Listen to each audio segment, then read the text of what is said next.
Mari kita memasuki saat pelayanan firman dengan mendahului dengan berdoa memohon pertolongan Roh Kudus. Roh Kudus, Roh Yesus Kristus yang tinggal bertakhta di hati kami. Engkaulah sumber terang.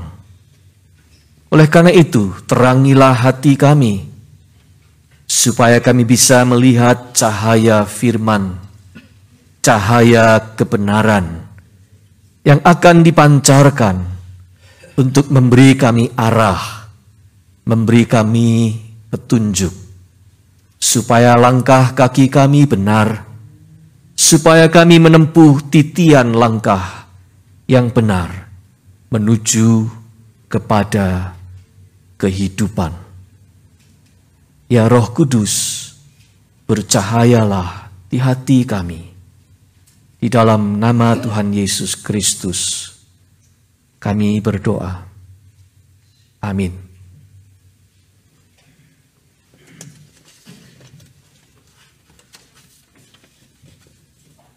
Saudara sekalian, pemberitaan firman pada hari ini didasari oleh pembacaan Injil dari Yohanes 4 ayat 13 sampai dengan 26. Saya mengundang jemaat kembali untuk bangkit berdiri selama pembacaan firman Tuhan.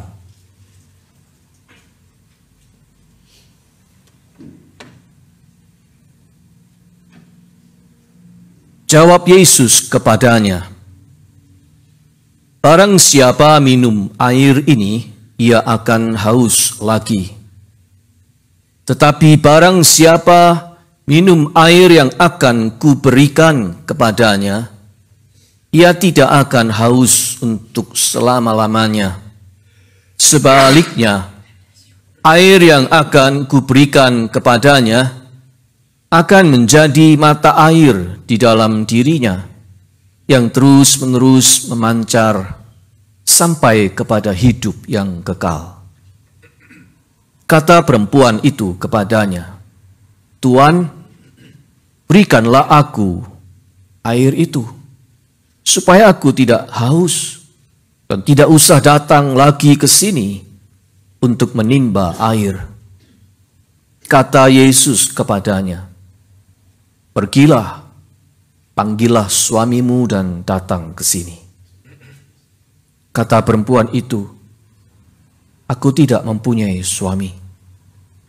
Kata Yesus kepadanya, "Tepat katamu, bahwa engkau tidak mempunyai suami, sebab engkau sudah mempunyai 5 suami, dan yang ada sekarang padamu bukanlah suamimu. Dalam hal ini, engkau berkata benar." Kata perempuan itu kepadanya, "Tuan, nyata sekarang padaku bahwa engkau seorang nabi. Nenek moyang kami menyembah di atas gunung ini, tetapi kamu katakan bahwa Yerusalemlah tempat orang menyembah." Kata Yesus kepadanya, "Percayalah kepadaku, hai perempuan, saatnya akan tiba bahwa kamu akan menyembah Bapa, bukan di gunung ini dan bukan juga di Yerusalem. Kamu menyembah apa yang tidak kamu kenal, kami menyembah apa yang kami kenal, sebab keselamatan datang dari bangsa Yahudi. Tetapi saatnya akan datang dan sudah tiba sekarang, bahwa penyembah-penyembah benar akan menyembah Bapa dalam roh dan kebenaran, sebab Bapa menghendaki penyembah-penyembah demikian. Allah itu roh, dan barang siapa menyembah Dia, harus menyembahnya di dalam roh dan kebenaran." Jawab perempuan itu kepadanya, "Aku tahu bahwa Mesias akan datang, yang disebut juga Kristus. Apabila ia datang, ia akan memberitakan segala sesuatu kepada kami. Kata Yesus kepadanya, "Akulah dia yang sedang berkata-kata dengan engkau." Demikianlah pembacaan Injil Yesus Kristus. Berbahagialah kita yang mendengar firman Allah dan memeliharanya. Hosiana.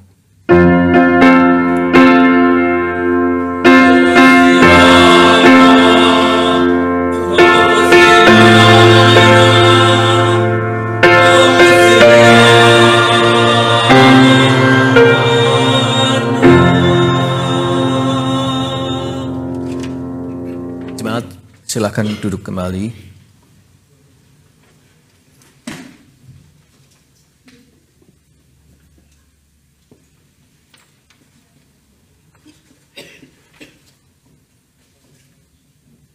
Saudara sekalian, zaman di mana Yesus hidup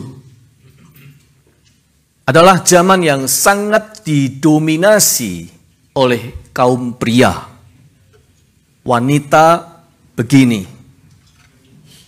Sampai-sampai mereka mengenal sebuah doa yang berbunyi begini. Ya Allah, aku bersyukur kepadamu bahwa aku tidak dilahirkan sebagai orang kafir atau seekor anjing atau seorang perempuan. Doa yang diajarkan oleh rabi-rabi Yahudi ini menjadi semacam jendela bagi kita untuk menengok betapa pada waktu itu demikian rendahnya mereka menilai seorang perempuan. Bersyukur kalau lahir tidak jadi orang kafir, tidak jadi anjing, dan tidak jadi perempuan. Hari ini kita akan membahas sebuah perjumpaan atau encounters lain. Minggu lalu perjumpaan dengan Nikodemus. Tetapi hari ini Yesus berjumpa dengan seorang perempuan Samaria. Suatu percakapan satu lawan satu yang sangat unik dan memikat. Mengapa? Sebab belum pernah ada seorang pria Yahudi yang berani melakukannya. Alasannya pertama, itu seorang perempuan. Orang Yahudi pada waktu itu dilarang menyapa atau berbicara dengan seorang perempuan tidak dikenal di tempat publik, di tempat terbuka. Ngomong dengan seorang perempuan tidak dikenal itu tidak boleh. Yang kedua, apalagi kalau itu seorang perempuan Samaria. Sebab sudah berabad-abad orang Yahudi itu tidak bergaul dengan orang Samaria.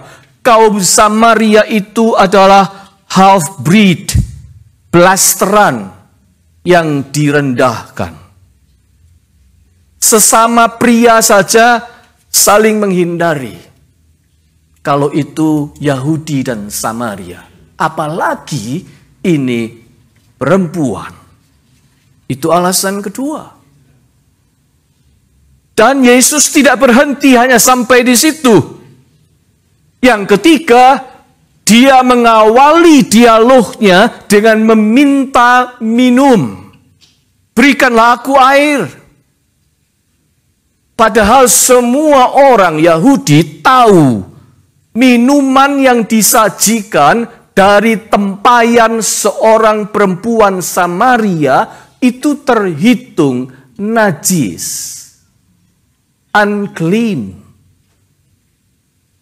Jadi mustahil seorang Yahudi minta minum kepada seorang perempuan Samaria, kecuali pria yang satu ini, Yesus.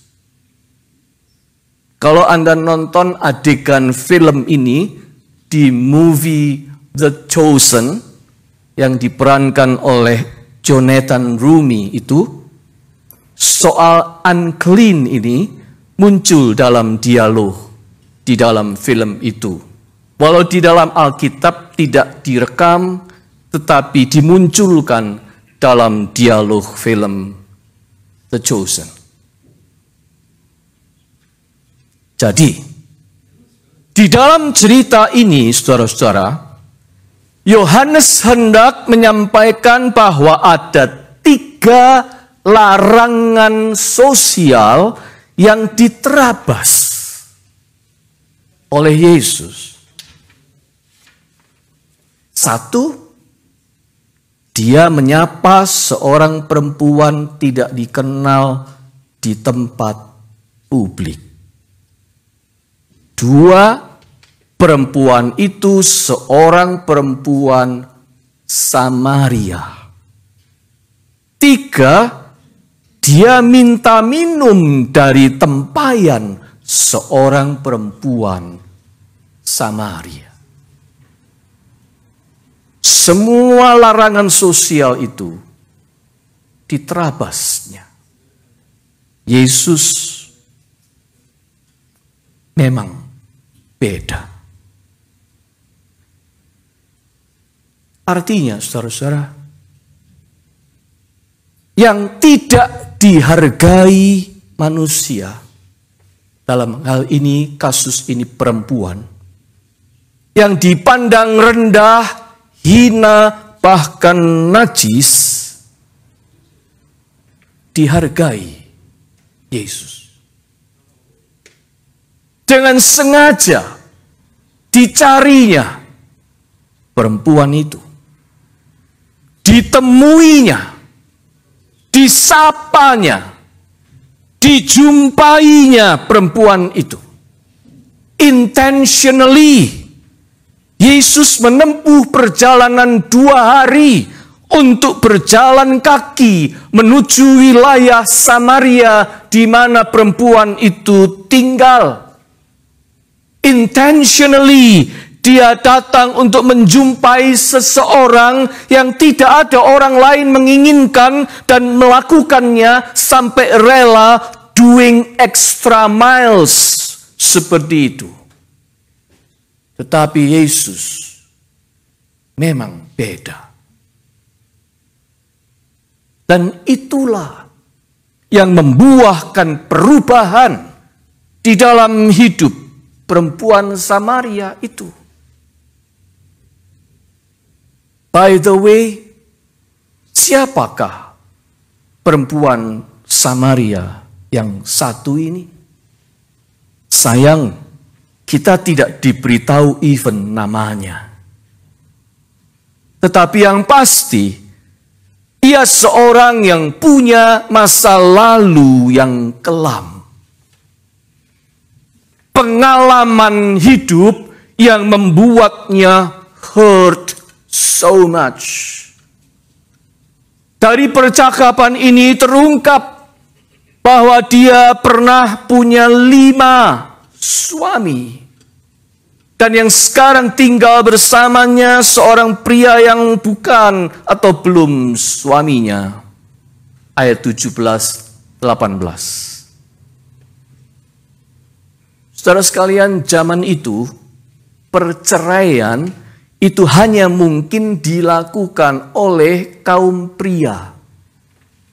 Wanita tidak punya hak sama sekali untuk menceraikan. Itu berarti secara sepihak perempuan Samaria ini sudah ditolak 5 kali dalam pernikahannya. 5 kali dia merasakan dicampakkan, ditinggalkan, dibuang, ditolak dalam pernikahannya. Dia kenyang dengan perasaan rejected. Bukan hanya rejected oleh para mantan suami, tetapi juga dampak sosialnya. Masyarakat menghakiminya dengan ganas. Para wanita menjauhinya dengan sengaja. Ibu-ibu menggosipkannya waktu mereka sama-sama mengambil air di sumur pada pagi hari. Itu sebabnya perempuan Samaria ini mengambil air sendirian di siang hari bolong dengan tujuan menghindari pergunjingan.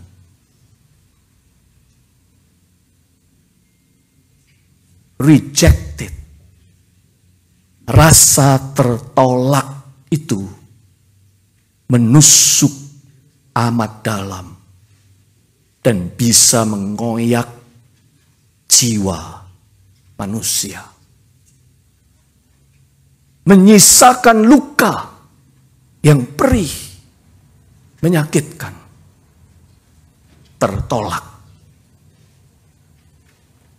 Oh, itu mengakibatkan jiwa orang itu seperti orang dahaga, haus akan kasih sayang, tepatnya haus akan penerimaan. Oh, saudara sekalian, dunia kita ini dunia yang penuh dengan orang-orang yang menyimpan luka yang satu ini. Being rejected, feeling rejected. Di segala usia, dari semua kalangan, tidak terluput. Mulai dari bayi yang tidak dikehendaki lahir, sampai kaum usiawan yang dilupakan. Anak-anak kecil yang dititipkan, remaja yang dijauhi teman sebaya, pemuda yang cintanya bertepuk sebelah tangan, sampai dengan istri yang dikhianati. Semuanya punya luka, rejected.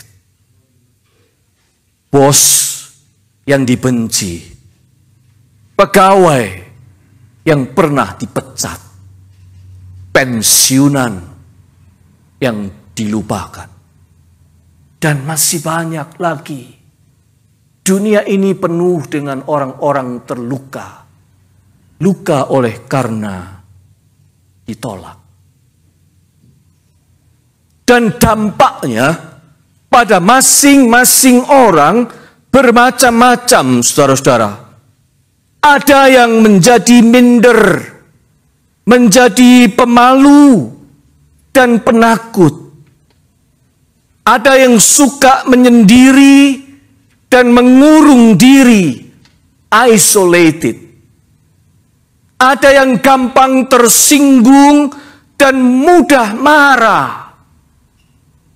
Ada yang kehilangan kepercayaan pada siapapun, selalu curiga pada siapapun. Ada yang membenci diri sendiri, bahkan menghukum diri dan putus asa. Tetapi ada pula yang menjadi bitter, pahit, lalu berkembang menjadi ganas dan jahat sekali. Semua itu orang-orang terluka yang punya luka rejected. Parahnya, orang-orang yang tertolak itu punya rasa tertolak yang menyebabkan kecenderungan padanya untuk menolak juga. Rejection teaches you how to reject. Rejection mengajar kepada kita bagaimana kita menolak. Jadi karena ditolak, orang itu menolak. Karena menolak, dia makin ditolak. Karena ditolak, dia balas menolak. Karena menolak lagi, makin ditolak. Terjadilah yang namanya lingkaran setan. Penolakan, menolak, ditolak, dan menjadi lingkaran setan yang tidak pernah putus. Dan akhirnya membuat jiwa orang itu kering, gersang, haus. Haus akan sejuknya sebuah penerimaan. Saudara sekalian, itulah juga sosok perempuan Samaria di perigi Yakub itu. Haus akan penerimaan. Dia sudah letih oleh rejection. Oleh sebab itu dia berkata kepada Yesus, Tuhan, berikanlah aku air itu, supaya aku tidak haus dan tidak usah datang lagi ke sini untuk menimba air. Ayat 15. Namun dari permintaan ini, Yesus menggiring dia pada pengakuan akan bagian sensitif dari kehidupannya itu, yaitu pernikahannya yang berantakan itu. Pergilah, panggil suamimu dan datang ke sini. Yesus mengajaknya untuk menemui titik luka, pain point di dalam hidupnya, yaitu rasa tertolak itu. Menemuinya dan kemudian membicarakannya dengan Yesus. Saudara sekalian, dalam wujud yang berbeda-beda, kita semua punya pain point, titik luka di dalam hati kita. Pengalaman pahit, tertolak, yang menyakitkan. Anda pasti punya, saya juga punya. Melalui cerita ini, Yohanes hendak berpesan begini. Yesus mengundang perempuan itu dan mengundang siapa saja untuk membicarakan pain point, titik luka yang ada di hati kita itu dengan Yesus. Jangan menutupinya atau menganggapnya seolah-olah tidak